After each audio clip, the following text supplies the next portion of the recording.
Natural light can be one of the most versatile and powerful tools in the Filmmakers kit. Whether you're shooting in the outdoors or near a window, the way in which you work with the natural light can make or break your shot. Today what I hope to do is show you a few tips and tricks of how to harness and shape natural light.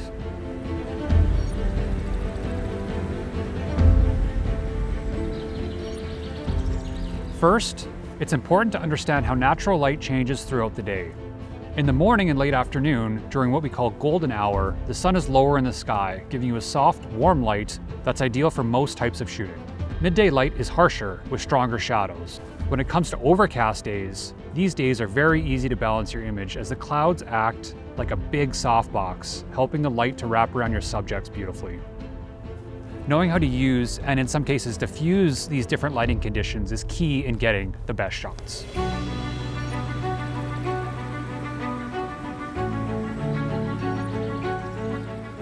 When shooting in natural light, you don't always need extra lights, but you can enhance or control what's already there.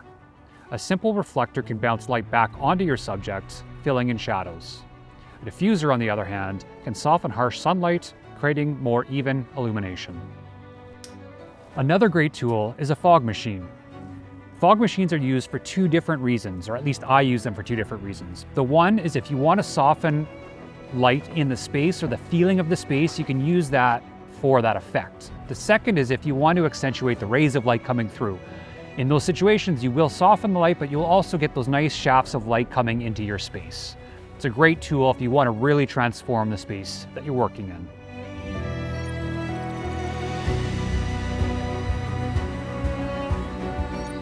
Next, consider how your subject is positioned in relation to your light source. All right, so what's the scene? What are we working on here? Okay, so this is more djembe work. We've got the skin. There are some rings that are needed to mount, and they're metal, so they need to be covered in fabric. Then we're gonna tie some loops onto it. Why don't we do it here? I like the window light coming in. Sure. It's nice and soft. Front lighting, where the sun is directly hitting the subject, is great for even exposure, but can sometimes feel flat. Side lighting creates more dimension and depth by casting interesting shadows. And if you're feeling creative, backlighting, where the sun is behind the subject, can produce beautiful silhouettes or rim lighting effects. Another aspect to consider is your camera position in relation to the light source and subject placement as well.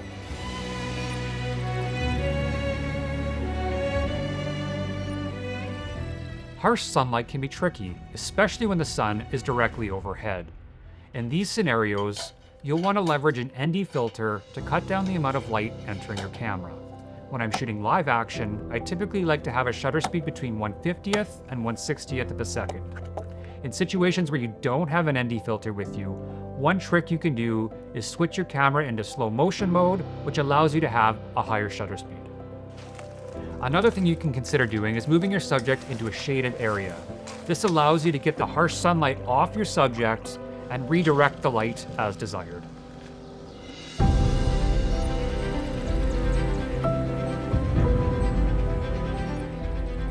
Another thing to consider is working with practicals.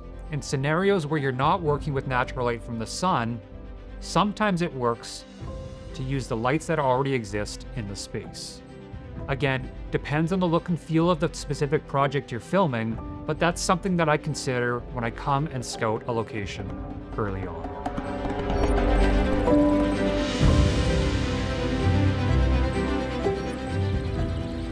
Another technique is to split up your day and focus on shooting during the morning and evening. This isn't always possible, but if it is, it makes your job so much easier. As days get shorter, especially the farther north you go, the lower the sun is in the sky, which extends the hours of nice light.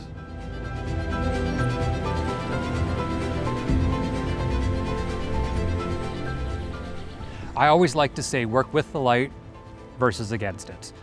In some situations, that's not always possible, where the consistency of light is important, especially when you're capturing a scene over many hours where the light could change. When it comes to post-production, it's a little harder to cut those scenes.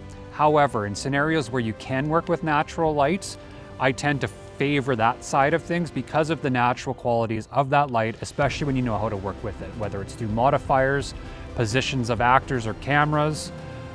They're all great tools in your toolbox to use when you know how to leverage them. Now, I hope some of these tips and tricks were helpful. If you have any questions or want to find out more, please visit PrestonCanick.com.